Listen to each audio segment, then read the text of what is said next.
Hi, my friends. Welcome to yet another episode of the FDL Presents the Zach Rocheleau Podcast. And so in this interview, you're going to have three major key takeaways. And the first one was, why after 2 years did Jordan leave Buzzfeed? Why?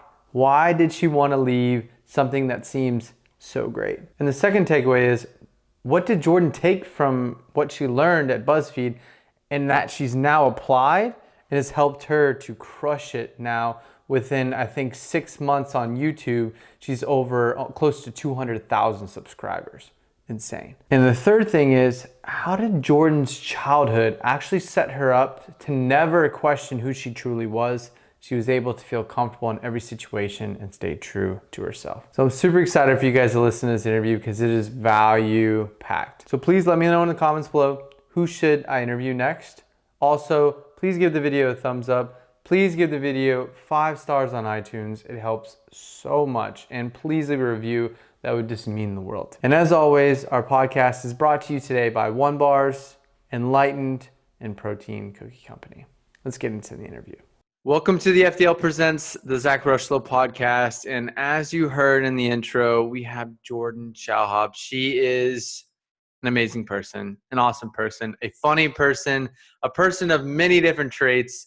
But one thing I know is she's a person of value, and her life experiences from when I met her in LA are truly remarkable, and I learned a lot from her, and I had a wonderful time. So I'm excited to have you on the podcast today, Jordan. Thank you so much for coming on. I am so excited to be here. One quick correction, it's Shalhoub. Shalhoub, oh yeah. My gosh. I don't think... this is the first time you corrected me, and it's got to be on the podcast. Now, if you're watching the video, you're going to see my face get really red. So, it happens all the time. It's okay. Shalhoub. Yep. All right. So I stand corrected. You know, you live and you learn. That's what it's all about. You do. So if nobody knew who you were, so we live in this world of social media where the way we tell a story now is by our social media. Everybody knows everything that you want them to know. And if somebody were and some people are surface level and they only show the highlight reel, but some people are real.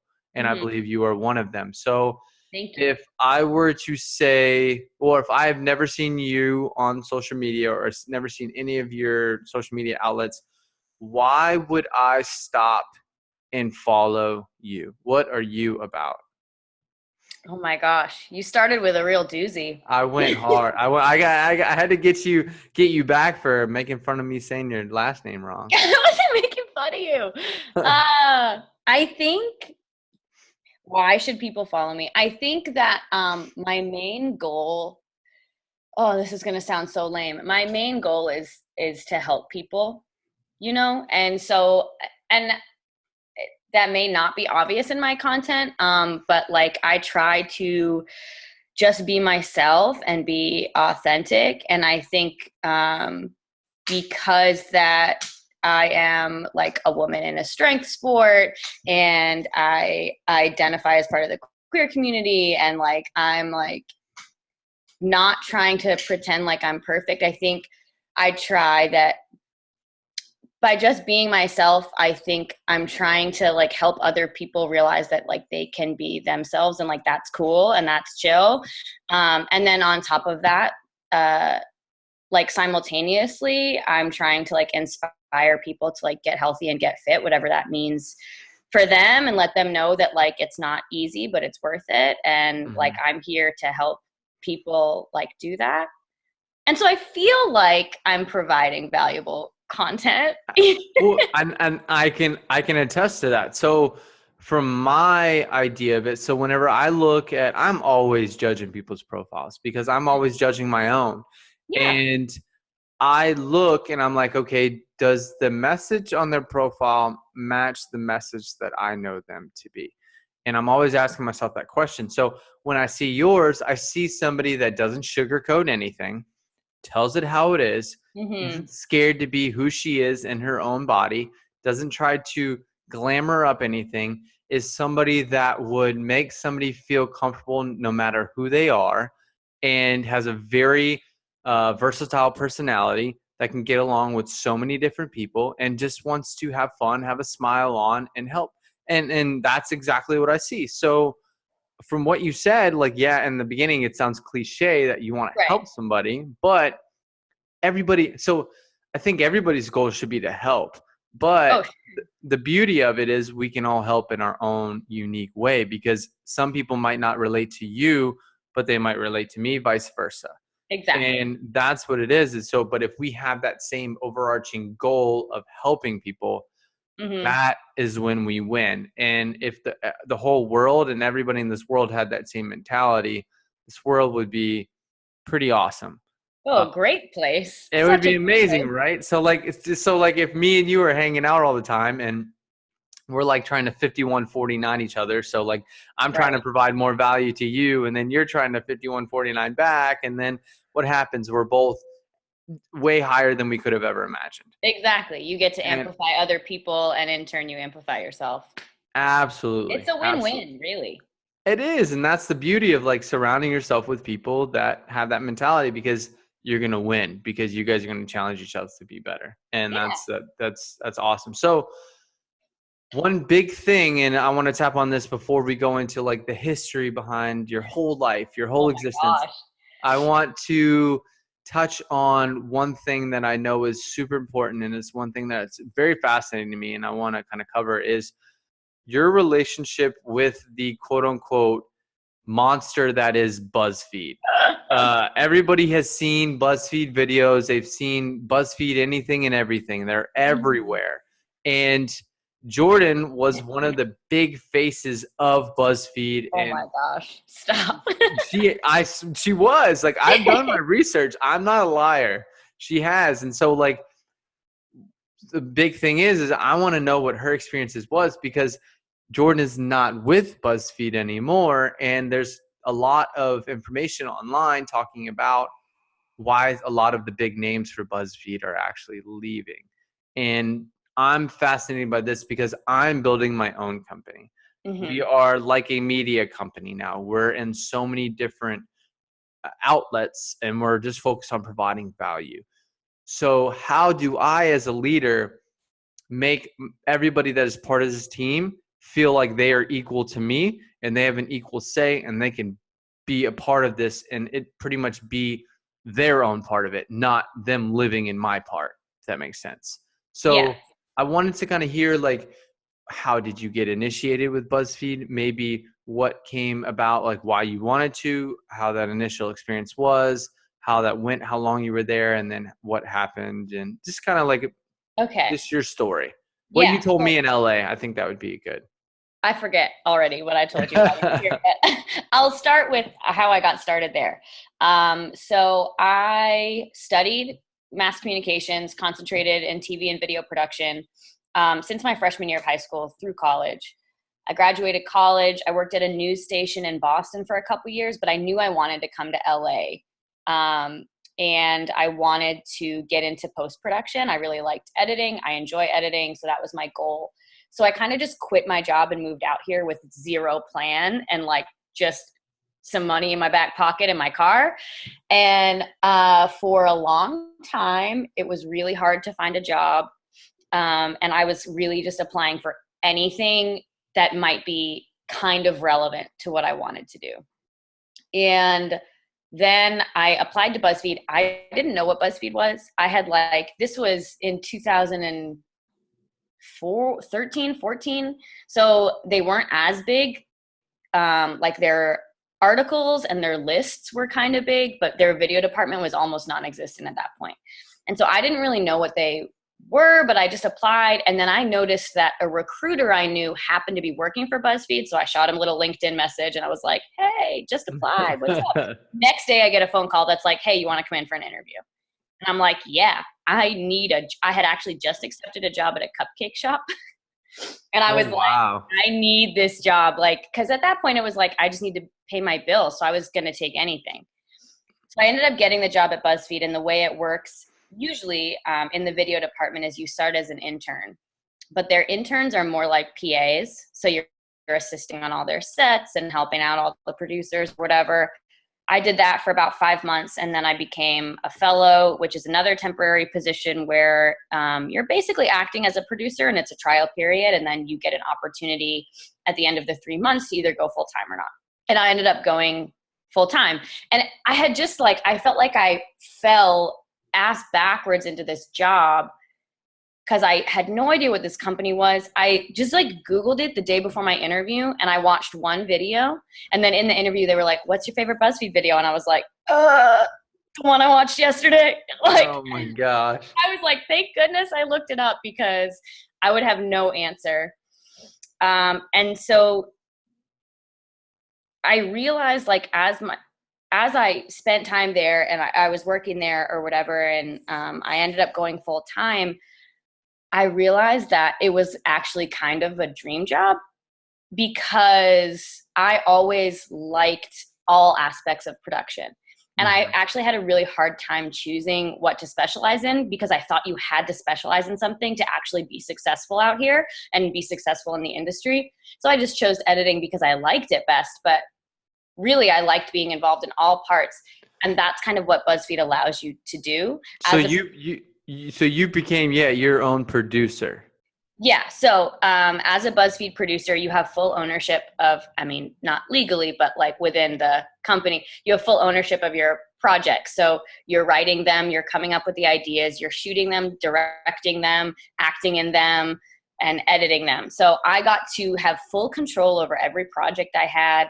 I got to be involved in every single part of the production. And that was awesome to me, and I really enjoyed that. And it also allowed me to learn a lot. I was using equipment I had never used before. I was learning a lot about just how short form media works, which is something that I hadn't been taught in school at all. So for a long time, it really was a dream job, and I had a great time. So when you use the term short-term media, what exactly does that mean? Just shorter videos? Yeah, short form media, anything that's not a TV show or a movie, So all of our content, it was going up on, it's digital media, right? Which was a new landscape. It still is pretty new. And then it was all under 5 minutes. Okay. And you were scripting. You were literally producer in the sense that you script it. Are you picking people? Did you script it or no? My projects? Yeah. Yeah. Okay. You do everything. You write. We also did a lot of unscripted work. So it's I'm not always writing scripts. Especially I did not focus a lot on scripted work. So it was a lot of unscripted, just funny reaction stuff. But you're kind of coming up with the idea. You're writing the structure of the video. You're casting them. You're really doing all of it. And so whenever you write all that stuff up and you have an idea, do you have to go through other people or you just do it? Yeah, yes and no. The longer you're there, kind of the more free reign you get. But in the beginning you're on a team. So you're on they split the department into these small teams. So you'll brainstorm with your team and you'll toss ideas around to make sure that your ideas are fully formed and they're the best possible idea and you're executing it in the best possible way. So you're kind of constantly talking with your team as you're developing this idea. And your team manager or your leader or whatever, who is above you, if it's a terrible idea or if they think it maybe could be done better, they'll say hey, don't do that. Maybe let's do this, but let's figure it out. But it's not a very black and white approval process. It's just kind of you get to develop ideas. And if they think it's not really going to go anywhere, they just tell you to move on, or they'll try and help you make it better. Okay. And how long exactly were you at BuzzFeed? 2 years and 9 months. 2 years. Wow, that's crazy. Almost 3 years. When you become your own producer, so you go for those two first stages, which are temporary, and then is it that's usually the progression? You have the two temporary positions, and then you become a producer? Yeah, I think they've shifted some stuff around since I've left, so I don't know if that's still the case, but for a long time, that was the process. Okay, cool. And so then you become full-time? Yes. And And is it salary or is it based on the performance of the videos you produce? It's a salary. It's a salary. Yeah. Okay. And then how often are you evaluated by your videos performances? Is it by video or is it more by month? Oh, you're constantly I mean, it's not like you're not sitting down in a room and with your manager and being evaluated every video, but just as a producer, you're trying to constantly learn. Like that is the like bigger picture goal. So you're constantly evaluating like, okay, why was this video successful? Why was it a flop? What can I learn from it? What can I change? How do we recreate it if it was a success?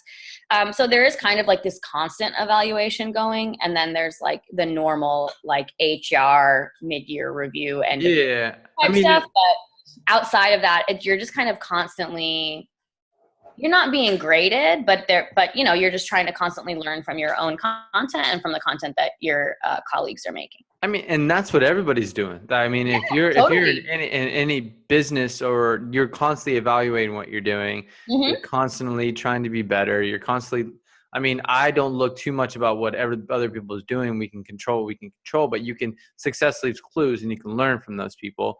You can look at the trends and then add your own special twist on it. So definitely. So fast forward. So you 2 years, 9 months in.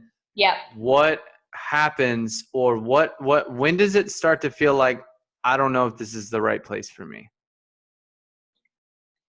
So when I started, the department was very small and we kind of were all buds. You hang around Friday night after work, you walk up to the bar together, the whole department. It was really like kind of a tight knit group.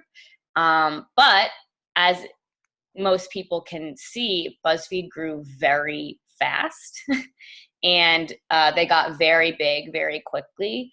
And I think somewhere along the way, between all of the growing pains, the environment just kind of shifted and the structure kind of shifted. And there was just a certain point where I felt, because of the way the system worked, kind of that I was ready for to take another step in my career and to have more career growth. And there just wasn't an opportunity for that for me at BuzzFeed. And so that's when I made the decision that, if I want to continue growing my career, I'm going to just have to do it outside of this company. And that's fine. And it's a decision that happens all the time. But because of, BuzzFeed's like popularity and like how present I am online, everybody, it becomes like people are so curious about it. They're very, I mean, it's fascinating. It's so would you have been stuck as a producer for a long period of time? And was there any like what does that look like? Like, is Yeah, there I space for kind of, growth? I just felt like, the way it was, like I either could become a manager, which I didn't want to do. I was there to be a creator. I didn't want to, pivot into an administrative career. So that was one opportunity for growth, but one that I didn't feel was right for me. Or I just kind of or I stay a producer and like I can technically move up the ranks, but my job doesn't change. So So for me, it was kind of like, well, what am I going to continue to learn if I'm just doing the same thing kind of indefinitely and maybe making more money eventually? You know what I mean? yeah, no, I get what you're saying. So would you have said that? So, I mean, you have an entrepreneurial mindset. Like I can tell, like you're a creative Mhm. and you like creating your own value. And so that's how you were as a producer. Do you think if BuzzFeed had a tier system in the sense of you reap what you sow rather than a salary, do you think you would have seen yourself staying with them longer? So say, for example, it's a your videos keep doing better and better, you're doing better and better, so your actual pay is a reflection of the popularity of the videos that you create. That's an interesting thought. I never thought about that. Um, Especially because I think as a producer there, you tend to learn more from your failures. Mm-hmm.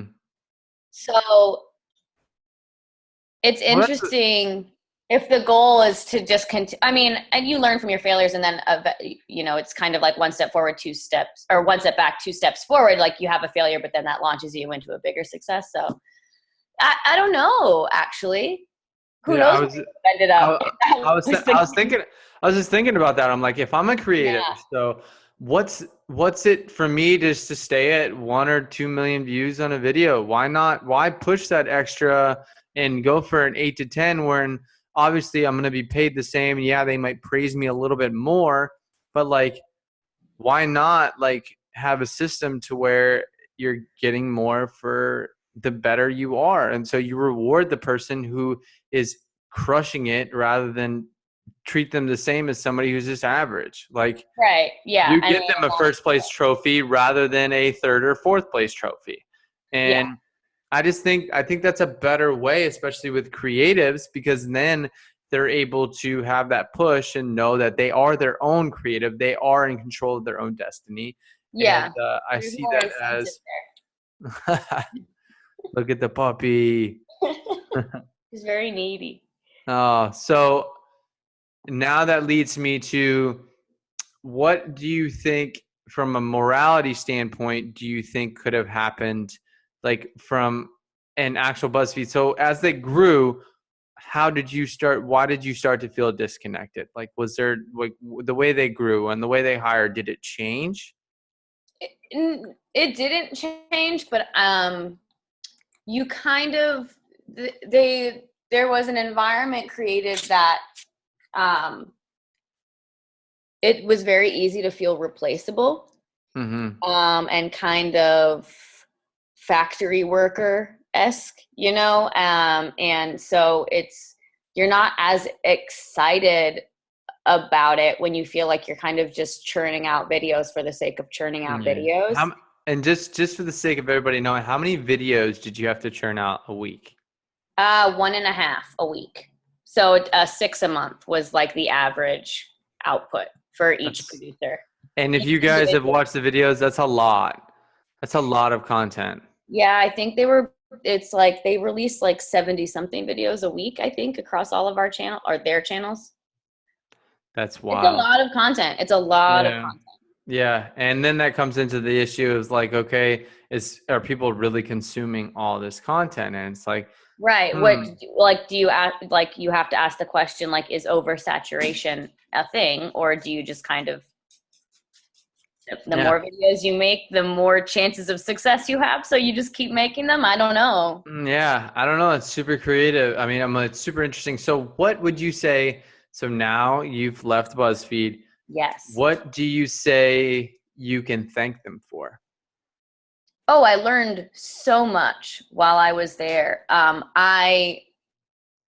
Everything I know about digital media and like creating content for the internet as opposed to like TV or film, I learned while I was at BuzzFeed. And I also learned, I mean, it sounds crazy to be making 6 videos a month and, kind of the way the process was for us, but the ability to think on my feet and make videos quickly and not have to kind of spend a lot of time making my content is very helpful. Mm-hmm. Like, I know how, like, to be able to have a quick turnaround on my own content or on any content, I think is beneficial. And I definitely learned out of necessity how to do that while I was at BuzzFeed. Okay, cool. And I mean, that's cool. I mean, I can only imagine like the experience you had is priceless. Like Oh, yeah. it is priceless. So when you left though, you run into some issues with a lot of the content that you did create. That's BuzzFeed's property. Yes. And that just becomes weird. But what I noticed was you had a very loyal following, and Yeah. that following went with you. And even though I mean, you haven't created tons of videos. You're freaking way further than most people on their YouTube channels.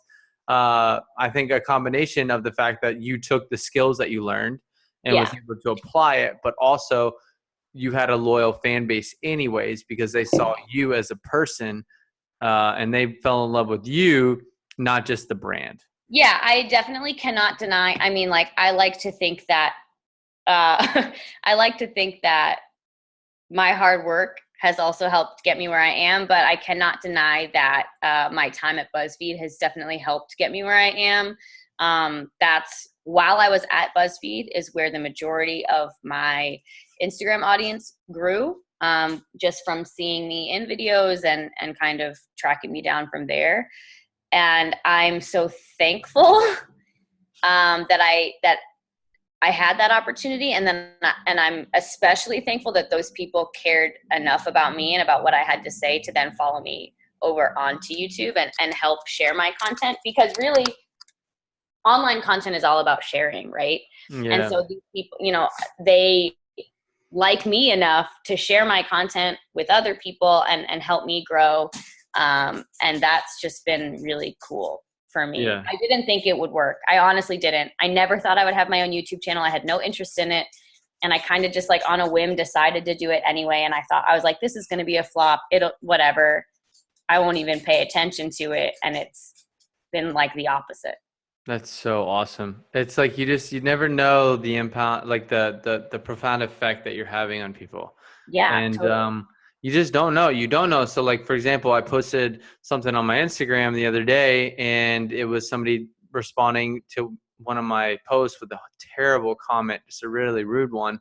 Mm-hmm. And then I reposted it, and I used it as like this teaching moment where I talked about like how to respond with empathy when somebody says something negative to you, and takes something as if like food, but then puts it in and degrades you as a human being and challenges. Yeah, they like to project a lot of stuff. Yeah, they project. And I said, you need to respond with empathy and know that the way they're responding probably is not their fault. It's a lot of the things that happen to them in their lives.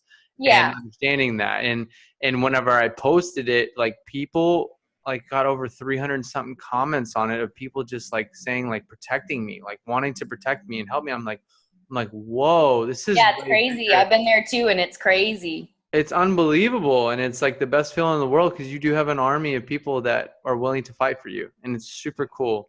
Yeah. It's super cool. So for example, with somebody like you, whenever you left Buzzfeed and you were kind of nervous, like, I don't know if people are really they're gonna come with me. I'm nervous. I'm scared. What were the thoughts that were actually like, what was the story you were telling yourself, or the vision you created? Like what was it like? Was it initially like did it just happen, or were there moments where you were like in like doubt and there was like this little wave, or did it just happen right away? No, I definitely doubted it. Like I for a long time I felt that I didn't have the personality for YouTube. Just because being at Buzzfeed and seeing the people that are like majorly successful, I'm not necessarily someone who is I don't know how to put this without being mean to myself. I'm not like exceptionally upbeat. You know what I mean? I'm kind of like more low key. And just from what we saw, like more excitable characters were more successful online. And so in my head, I was like, well, I don't have the personality for YouTube. People are going to get bored so fast watching me, because I'm not going to come and like say things or act a certain way just for the sake of views. Like if I'm going to do this, I'm going to do it the way that I feel is right. And that's to be authentic and to be real with people. Yeah. And not, like feed into crazy fad diets or like try these. You're keeping it real. And Yeah. the beauty of that is that how many people wish that a lot of them did keep it real. And right. I believe the retention of a lot of those people that are over the top is not very high. They have the initial like, ooh, like the brand new car, but then what happens? That brand new car gets old. Right. And rather than understanding that I'm going to have this car for 10 to 15 years, they are like, oh, I want to turn it in. I want to get another one. And I see that if you stay true to yourself and you're relatable, you're vulnerable, and you're somebody that wants to go deeper rather than wider. So I'm Yes. focused on taking my followers and making them the most special people in the world and having them be lifelong fans rather than focusing on, okay, where are my next followers at? Where are my next followers at? Exactly. And that's what I want to focus on. I think I would rather have a lot of content with a consistent viewership and have that content be helping people or inspiring people than to have like a couple videos go super viral. You know what I mean? Like Absolutely. YouTube's not my long-term goal. It's just kind of a thing I'm doing right now. And so like I'd rather it be useful than to like try and just make it like financially gainful. Well, I think YouTube is one of those things in the sense of it helps you figure out yourself. Yeah, Because totally. You're a teacher now. You are a leader. You are all of these things. You're an opinion. You are a way that helps people see the world in a certain way. Like you are your own celebrity. And I think that's so important for so many people to understand that is the fact that like YouTube is one of the best learning experiences you can ever have. It's being able to decipher, okay, what's valuable content? How am I able to provide value to the world? How am I able to do all of these different things and be able to do it in a way that people will get value from? And I think that's so important. And so I know a lot of people are nervous to actually start their own channels, or they are just like you and they have doubt that people even care. Right. What would be the advice that you would give to somebody that wants to start, is scared that nobody will listen, is just doesn't think that they have the value inside of them? They have a lot of doubt and they're talking negative about themselves. What would your advice be to that person? I think you have to make the content that you want to make and that you feel is important and that you feel people aren't getting. Like you feel like there's a need for this content and you're the person that can provide it and provide it well. And your audience, the people that you want watching your stuff and the people that you feel like need your content, those people will find you. And it may not be millions of people, but to me, like I'm not in it for the numbers game. And so I think that if you just put out into the world what you feel like is important and authentic, the right people will come and find you and they're going to care about your content. Absolutely. I mean, what is it, like 7 billion people in this world now?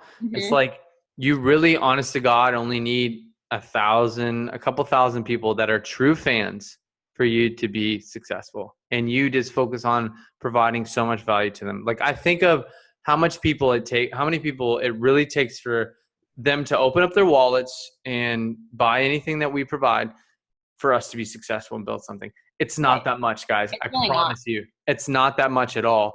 If you look at a lot of these online coaches, they have like 50 to 100 clients. Like not that much. I promise you guys, like you don't need to be focusing. If you have 500 followers, 1,000 followers, make them the most special people in the world. Respond to all of their questions, engage with them, value them, make them feel special on a daily basis. Do the things that you wish people with 100,000, 200,000 followers were doing. Or you can go into other people's. So you go into somebody you follow that has 200, 300,000 followers, and their people are asking comments in their posts. You go in there and you answer the comments. You take initiative, and you become that person of value. And then what's going to happen is they're going to be like, wow, you have my back, and not that person that was a pipe dream that I thought had my back. Right. And that should be the goal. And I think all of you have that opportunity. But it comes with you becoming more valuable. If you don't know something, figure it out, learn, then apply and teach. Repeat that process with every single facet of your life. And then before you know it, if you do that every single day, you find something you don't know how to do, then you learn how to do it, then you teach it, You do that at least once a day. Holy moly. You're in a year, you're a whole new person. Yeah. And it's not that hard. There's no magic thing that you can do to grow your followers and everything. No, those are tactics. I need you to focus on the long haul. Me and Jordan talk about this, and it's so true. It's be your authentic self, attract the right people. Don't go looking for followers and trying to find them. Attract them by the value that you provide the world. Because if you don't stay true to yourself and your content doesn't match that, they're going to leave because they're going to be like, well, this isn't the person I thought they were. And at the end of the day, no matter what, there's going to be people who don't like you. And that's just got to be okay. And if they leave, that's perfectly fine. Right. That's perfectly no fine. Matter what kind of content you make, there's going to be someone that doesn't like it. And like that just has to be okay. Yep. And I need you guys all to think about is comments. Worry about your comments more than the likes on your picture and everything like that. I want you all to try and create content that gets people to engage, that creates an emotional response in somebody to feel like they need to comment and talk with you and know that they will get a response because you do respond back. And that's one thing I've seen with Jordan. One thing I've seen with us is that's what we do. We value your attention more than anything in the world. And it's super fascinating. So before we get into this little rabbit hole, I want to kind of go back to, I'm super fascinated by everybody's childhoods. I want to know what it was like I want to know what key moments from the day you were born up until you graduated from college and you, or before Buzzfeed, some moments in your life that you think were key chapters or key points in your life that helped you see the world the way you do today. That's deep, Zach. I know. I'm going deep. I wasn't going to let you off the hook. Whew. Here's a fun fact that might disappoint you. I do not remember anything from before I was 13. Really? I have no memory of like my childhood before the age of 13. Wow. I mean, like I know some stuff, like factually I know stuff, but like I don't remember what it was like to be 10. I was trying to buy toys for a 10-year-old the other day, and I was like, I don't know. I don't remember being 10. I don't know what 10-year-old. Wow. Isn't that crazy? That's fascinating. That's super fascinating because like maybe it's not that crazy, but it feels crazy to me. No, it is crazy because I think about children are very like they soak up everything. Oh yeah. Like, I see so many of the ways that I see the world now. I can look back on things that happened in my childhood and be like, well, wow, I do that because this is how I was taught to see the world at such a young age. And now my actions have reflected that my whole life. And like I see the typical parent like doing a move and they're like peekaboo, and then what happens? The little kid like does it again, and it's like that same idea though. It's so true. Like we mimic the people we're around when we're growing up, and that's why I'm excited to be a parent, is because I can't wait to raise a family of good kids, and I love that. And the fact that you don't remember up until you're 13, I don't think that matters as much as I think you do have a lot of skills and a lot of the ways you see the world that are because of your childhood. So if you could think of a few of those on how you see the world that kind of came from your childhood or maybe even in your teens, could you talk about a few of those? Yeah, well, I guess we can talk about, I was thinking about this the other day actually, about how, I don't know if it's like a defining moment, but more like a defining act on my dad's part. I am not like a typical girl. You know what I mean? Like I'm a tomboy through and through. And like I've been that way since like the beginning of time. It's always been that way. And like I didn't wear dresses growing up. I played all the weird sports. Like my dad's an arm wrestler, so I was arm wrestling when I was a little kid. And the kids divisions they were co-ed divisions. So I'm arm wrestling little boys. And we would ride dirt bikes, and I did karate, and I played soccer, and I was just always just this like little tomboy. And like I have this picture, right, where you know how when kids are younger, a lot of the time you'll get the like play kitchen, right, where it's like all the plastic foods and like the plastic Yep. big cash register, whatever. I have this picture of myself. I don't think I ever had a play kitchen, but I have a picture of myself with a play tool bench. And it came with like this little Oh utility my belt and like gosh. big board and like tools. Because my dad was always in the garage. He built us our first dirt bike. He built his own arm wrestling tables and sold them. And so I was always in the garage with my dad. And I think the way my dad raised me, it wasn't a choice on either of our parts. It just kind of was like, that's just the way it was. And it wasn't, my dad was only 19 when I was born. He was a kid when he was raising me. So I think he was just jazzed to have somebody around that he could share all the stuff that he liked with. And the fact that I liked it was cool. And so I don't think he was ever like, oh, but I have a daughter, she should be doing this, this, and this, and not this, this, and this. Yeah. And so I never thought twice about it, right? I never thought twice about the fact that like I did more pull-ups than the kids in my class, in gym class, or like, you know, that I was arm wrestling boys like 2 years older than me and still getting first place. Like it didn't faze me. It felt And I don't think normal. yeah, right. And I don't think it phased and I don't think it phased him. And that's probably why it didn't phase me.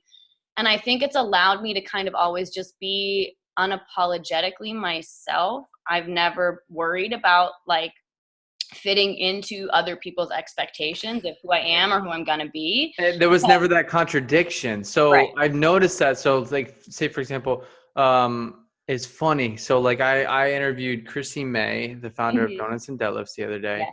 Very cool. and she's an amazing person. But she talked Mhm. about how her story is just unbelievable.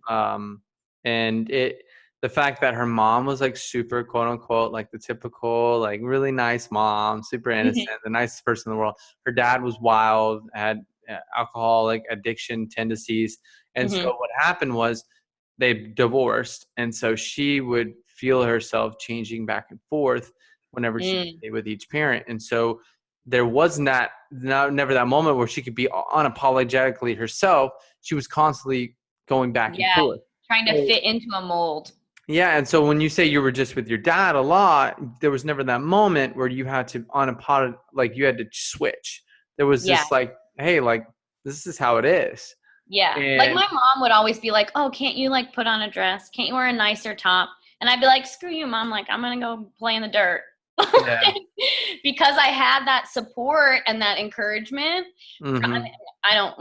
I'm not trying to like give my dad all the credit. My mom was also a great mother, but like he just kind of was like, yeah, of course you can do all these cool. Yeah. And so it was just, that's just the way it is. And it's funny, like now as an adult, I can kind of look back and be like, man, I think I confused a lot of people growing up, because people would be like, you know, I think the guys we would go to arm wrestling practice and I'm practicing against their sons and they'd kind of be like, what is happening here? But my Yeah. dad was like Yeah. didn't even recognize it. And now I look back and I'm like, I think probably who I am as a person may not make sense to a lot of people, but I never really realized that. That's cool. I mean, that's super cool. Like now, Yeah. like when I asked this question, I don't think we realized where it was gonna go, but like I'm so happy it went there. That was cool. Like that was super cool because we are the experiences we have. I don't care what anybody Mhm. says. Like the way we see the world is not by mistake. It's not my mistake whatsoever. And so would you say, so to the point you are today, has Mhm. there been a moment in your life that was at the time seemed like the worst thing that ever happened to you, but in hindsight, it's actually the best thing that ever happened to you? That's tough. I've got a lot of bad things, but I don't know if I have one that actually feels like, That big turning point, like you're just over the mountain or you're like down in the dirt. And it was like, that was the moment that sprung you up and you realized like, wow, okay. oh my gosh, that's such a hard question. I can only think of like really depressing answers. No, that's fine. Depressing is great because depressing actually gets you to slow down and realize, Yeah. whoa, I need to make this change. And it's okay. Like if you don't want to, like No, listen, I'll talk about anything you want to talk about. I'm just trying to figure out how to answer this question in a way that like I can I can still spin it in a positive light, because I don't want it to feel like things are terrible and they've always been terrible. No, that's perfectly fine because I admire the person you are today, though, because Yeah. those things would help you become the person you are today. I think, so I've dealt with, this is the only thing that can come to mind. So I don't know where this answer is going to take us, but I guess we'll just talk about it. Let's go with it. So I've dealt with a lot of loss in my life. I had a good friend of mine die my freshman year of high school. I had another childhood best friend pass away a year or two after I graduated college. I just lost my grandfather about 9 months ago. I've dealt with a lot of loss like very early on, and I feel like it's more than perhaps a typical person has had to go through. And it's all been very, like nobody was sick. You know what I mean? It's all been very sudden, and You can prepare for it. There was no preparation. You weren't expecting any of it. And I think it's really allowed me to appreciate the people that I do have.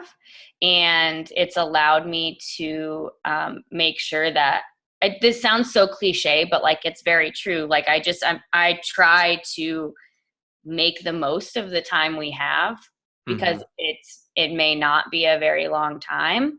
But I also think, and I don't know if this is a good thing or a bad thing, but I feel like it's a good thing. It allowed me to grow up pretty, I don't want to say pretty quick, but I definitely have already had to do my fair share of growing up. And it's allowed me to kind of develop into this like strong person who's like not worried to just like take my life by the horns and like just like see what happens. Do you know what I mean? Like I'm not going to sit down and wait for something to happen to me. I'm going to try and make it happen. And it's part of the reason why you moved to LA, I bet. Exactly. Yeah. I just was like, it was a very split decision. It was like, you know what? I finally feel like I have enough money. I'm going to quit my job and I'm going to go. I have no plans. And I think that is a result of me realizing that like I am the only person in control of like what happens to me, and even then I may not be in control. So it's like you just kind of, you got to get it done, and you got to control what you can control.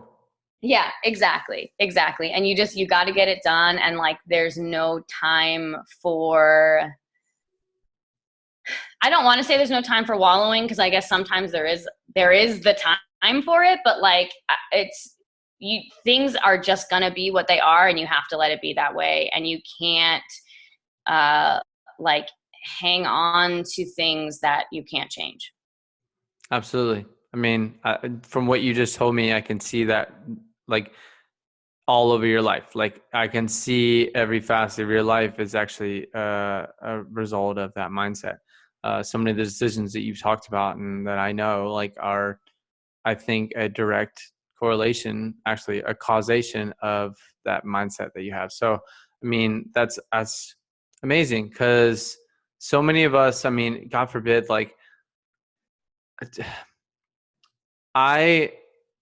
death is a weird thing. Like death is a very weird thing. It's one of those things like I know everybody's going to die. I mean, it's like a scary, like, but we're all going to like, it's inevitable. It's inevitable, but we have a choice to maximize the time we have here, whether that is tomorrow, whether that is 100 years from now, who knows, but you maximize that time. And, it's a powerful thing. It's, the moment you realize like it's going to end, like it's not going to go on forever. Like killing time is the worst statement you could ever make ever. Yep. Don't kill time, because that is your most valuable resource. Trust me, when you are making a lot of money, you use that money so you can buy back your time. Like that's what you're doing. So like, don't think of it that way. But this is actually going to lead perfectly into the last question. Great. So you're going to love this one. Okay. Um, so we got to set the stage first. Okay. So today is your funeral. Okay. There are thousands of people at your funeral there to mourn the loss and celebrate your life. There's actually somebody on stage about to give your eulogy. You have no clue who they are. It's somebody maybe that met you 2 times in your life, or it could be somebody from your family. What kind of life would you want to live to where no matter whether that person had met you only 2 times or there was somebody in your life, they would have what to say about you?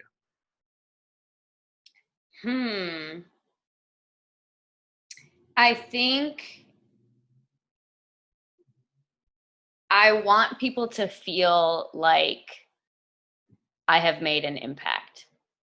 I think. And I know that probably we're going to go full circle now because I know, and I know that probably sounds like a pretty cliche answer, but I think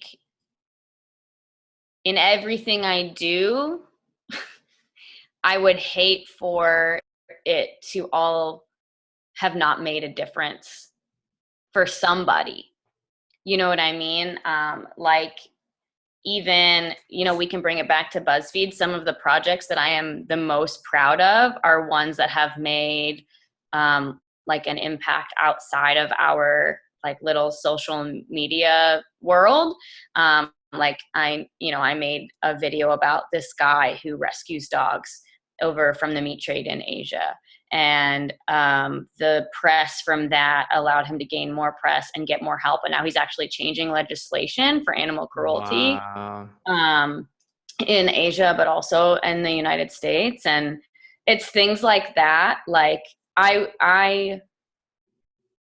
that is maybe like one of my proudest moments, honestly. And so I want people to have felt like I made an impact bigger than just like within my tiny little circle. You know what I mean? And whether that's like for, one person to feel like they can be themselves, or, we change legislation, or, women get to not feel crappy about being strong, and whatever. I just want to make an impact. That's all I want out of life. That's Amen. my That was an amazing answer. No matter big or small, no matter if that person had met you twice or they've known you your whole life, they would know that you are a person of impact and you just want to do the good in every situation that will make anybody around you better and give them a better opportunity to tell the world to tell the story that they would love the world to hear.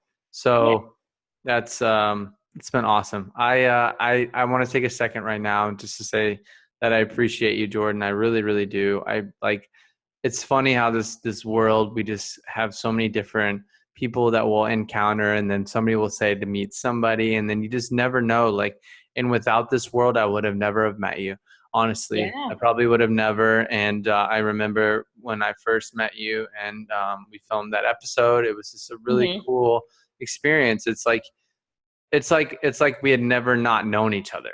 Like, it Yeah. was super And I'm terrible. easy. I was terrified because I hate meeting new people, and I'm like kind of like very socially anxious, but thankfully like the day was good. It was an easy, good day. Perfect. Yeah. I mean, so I just want to take the second to say I appreciate you as a person and your mission, and know that we have your back no matter what. And I know that everybody listening appreciates you being super transparent and telling your story, because it is cool. Like, talking about your life and the experiences you have, they are very unique. And then ending it all with you talking about your purpose and wanting to live a purposeful life. It's awesome to hear, because everybody that listens to this wants to dive deeper. They're sick of the surface level. They want to live a life of purpose, just like you said, and they want to tell the story that they want to tell their story in a way that actually makes a purposeful change in the world. and they want to live an inspired life. And you are living an example of that. So I just want to Thank thank you. you so much for taking the time. Like, I really, really appreciate it. Thank you so much. Did you know this was my first podcast? No. Whoa. This is awesome. Yep. Perfect. Yep. Perfect. So what do you think? It was so much fun.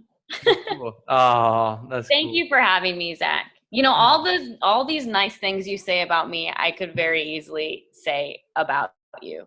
I I think you're a appreciate it. very valuable person, and I'm very happy that we've gotten to work together and we'll continue to work together. It's very Absolutely. This is the beginning. This is lifelong relationships, yeah, lifelong friendships that will continue to grow and will help each other realize our purpose.